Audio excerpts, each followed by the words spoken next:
Mga ka-blessed, nandito na tayo ngayon sa site natin dito sa Orion, Bataan.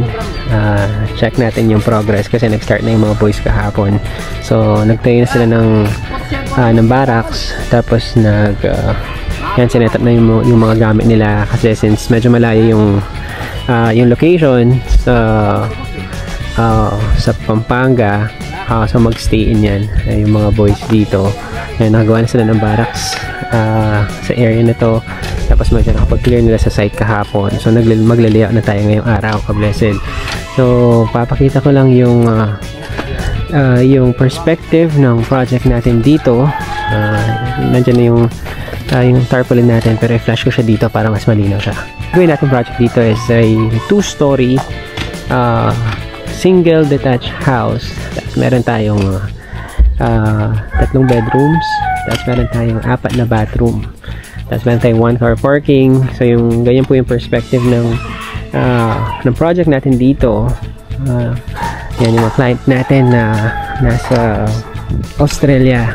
Ayan, binabati natin yung mga client natin, si Sir Louie at saka si Ma'am Fe, at saka sa buong family nila na nasa Australia. Binabati po natin sila. So check natin yung lot nila para magka-idea kayo kung halimbawa magpapagawa kayo ng bahay. So yung lot po nila is nasa 20 meters yung frontage niya, so 20 meters. Tapos yung side naman po is nasa 14, yan, 14 meters. So 20 by 14 yung lot. So the total of 280 square meters yung floor, yung lot area. Ang kagandahan kapag ganito yung layout ng lupa, mas na-maximize siya. So pahaba siya. Mas pahaba yung length ng lupa dito sa harapan, which is 20 meters. Tapos yung sa side naman is 14.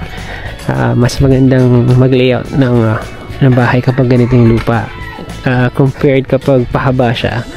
Mas makipot yung sa harapan, tapos yung sa side naman yung mahaba. Ayan, mas mahirap i-layout. Mas maganda kung ganito yung layout ng lupa. Kaya in the future, mga ka-blessed, kung may plano kayong bumili ng lupa, mas maganda na yung kunin nyo is pahaba yung harapan niya. So ito yung 14 meters. May mga halaman na hindi natin siya nakikita, pero 14 dito. Tapos yung frontage niya is nasa 20 meters. Pasok tayo sa loob para makita natin yung mismong property. Kung papansinin natin, medyo mababa yung lot ng konti. Yan o. Tapos yung road level natin, tapos ito yung natural ground na lupa. So most likely mag-elevate tayo niyan. Mag-elevate tayo sa mismong bahay. Yan, para hindi siya maiwan dito sa road level. May check natin kung ilan yung total elevation na gagawin natin sa bahay. So ito yung gate pala niyan. So nakabakod na yung property paikot ito, tapos meron na tayong space dito para sa main gate. Ito yung main gate, tapos ito yung pedestrian gate. So i-retain na natin ito, i-retain na natin siya. Kaya dun sa layout natin, papansinin natin, meron siyang yung parking natin dito sa banda. So yung parking area natin dito sa banda. So dito yung main gate, tapos yung parking niya natin dito siya. Parking, tapos yung mismong bahay nandito na siya. So meron tayong space dito, may space dito sa right side, sa likuran at saka sa gilid. Bali single detached yung bahay. So at the moment, nag-layout na tayo. Nag-start na yung excavation natin. Medyo matigas lang yung lupa kasi summer na. Yan, so expected natin na titigas talaga yung lupa. Pero kagandahan kapag matigas yung lupa, mas okay, para mas firm yung foundation ng mismong bahay. Yan, so dito yung barracks natin. Nagalagay ng mga materyales. Tapos yung sleeping quarters ng mga boys nandun sa kapila. Yan, kasi may space pa tayo dito. So 3 meters yung setback natin dito, 3 meters. Tapos paikot 2 meters. 2 meters dito sa left, 2 meters dito sa right side, pwede din sa kabilang side. Tapos may water supply na yung mga client natin. So hindi natin siya in-apply. Yung kuryente naka-apply na. So na-apply na. So meron na tayong linya ng kuryente dito. Kaya nakapag-start na tayo. Kasi kung minsan yung hinihintay natin, kablessed, yung kuryente. Yan, so papansin natin tinutubigan nila yung lupa. Ayan na. Tinutubigan nila yung lupa para medyo lumambot. Kasi tuyong-tuyo siya.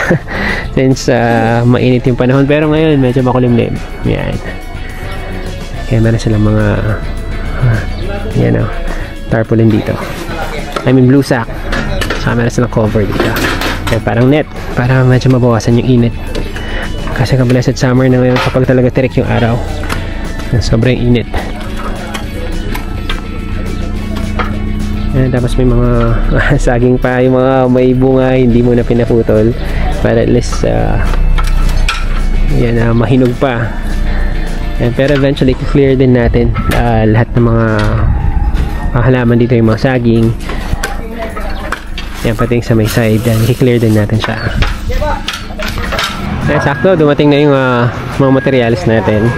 So yung mga materials natin, galing pa silang Pampanga kasi yung supplier namin from Pampanga siya.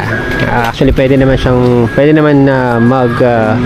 mag-purchase ng mga materials dito, pero mas makakasave pa rin if direct from our suppliers yung mga materials na gagamitin natin. Ayan, all the way from Pampanga. Yan, binyahin natin yung mga gamit natin, yung mga bakal, yung mga initial materials natin na gagamitin for structural stage. Yan, so in-order na natin siya.